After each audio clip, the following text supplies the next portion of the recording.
Next one was on the album is Pillar of Strength. Okay. This one took a little bit longer. And at the time, I was listening to a lot of In Flames and The Halo Effect. And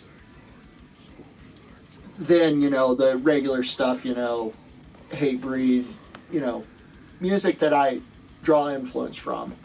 And I remember this one, it wasn't necessarily a struggle, but we wanted to get it right.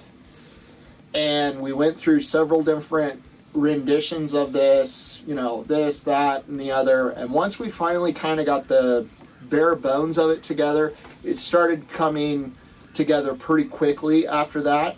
And then as we were going through that process, I was like, this kind of reminds me, that big chorus is kind of like we took influence from Whitechapel.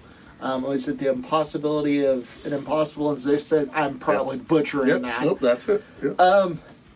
And how big that chorus is, and we went there, and it was kind of one of those things, like we kind of worked with the chorus a little bit, with the drums and whatnot, and Sean really kind of came through with this. He did a lot of different tom work, cymbal work, and everything such as that, but then we wanted to put that, we're still a meat and potatoes band, so we're going to kind of speed it up a little bit, and then we're going to slow it down a little bit, but overall, once we got the bare bones of this song down, it came pretty quick.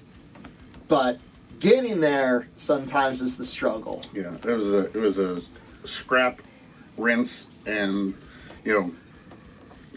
tear through it a little bit, and not everything's scrap, but it was like, hey, that change up doesn't work, or hey, this doesn't fit together. And we had a couple different songs where we took this riff from here and moved it to this other song and stuff. Yeah. And I think this was one of those ones that we did pull a riff completely out of it and and replaced it. And then it was, I think that we might have reused that riff. So. Mm-hmm.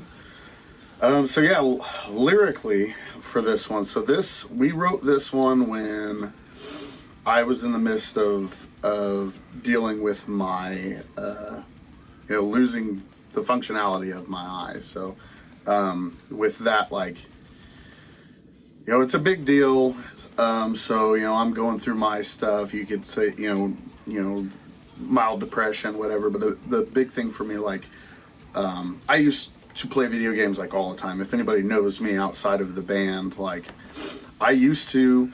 But when we started playing music, we would get out for work.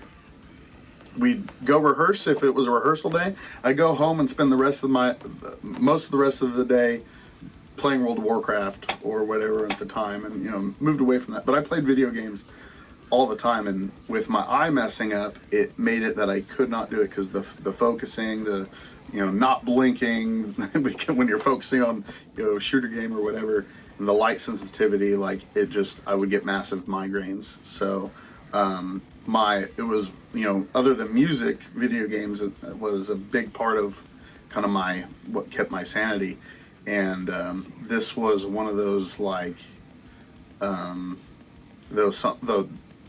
my wife helped me out kind of a lot, just being there and for me and stuff. And this was kind of one of those I was thinking what's going to help with that, what helps me get through it. And it was the band, my friends, and my wife as well. And so when I wrote this, I was like, I'm not going to put my specifically a wife, your spouse, whatever, because your spouse should be a friend as well. So in the end I put your friend, but it's the hold me up, help me. That was the point of the song, because and that was another thing, and everybody hears it all the time, people don't reach out for help if they need help. And by all means, please reach out for help. Even if somebody can't help you, that one person, somebody could, and sometimes just talking about the issues can help. So this was the big part was hold me, not you do the thing. It was, hey, help me. And I know a lot of people when they read lyrics, I know I did when growing up and I was getting into music, like I was constantly reading and I memorized like all the lyrics to all the songs for the whole album for all the bands that I listened to. And so that I thought that would this was a big meaning. How big that chorus was. I told Travis this is like we're gonna like this is gonna be one of those songs that has a lot of meaning behind it. And then at the end of the song, we'd go through the chorus twice, but the second time through, it's the whole rest of the song is "Hey, help me," but the last part is, "Now I will do the same for you. I'm gonna help you as well." So it's not just "Hey, me." It's but you as well. You. Yeah. I'm We're in gonna this help together. you. So. Yeah. No. I told Travis after we wrote this and everything. I was like, this is the metal version, completely different. Like, it's the same meaning of that.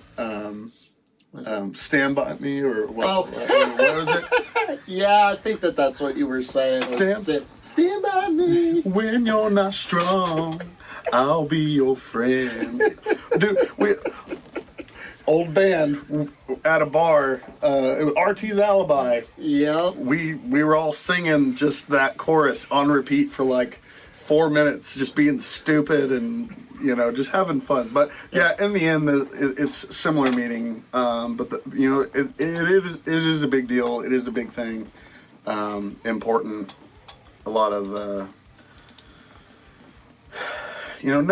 necessary to kind of go through, and it felt like it kind of fit and it is kind of the recurring theme for using the band name, Reform and Ruin. So yeah, that was Pillar of Strength. Pillar Strength.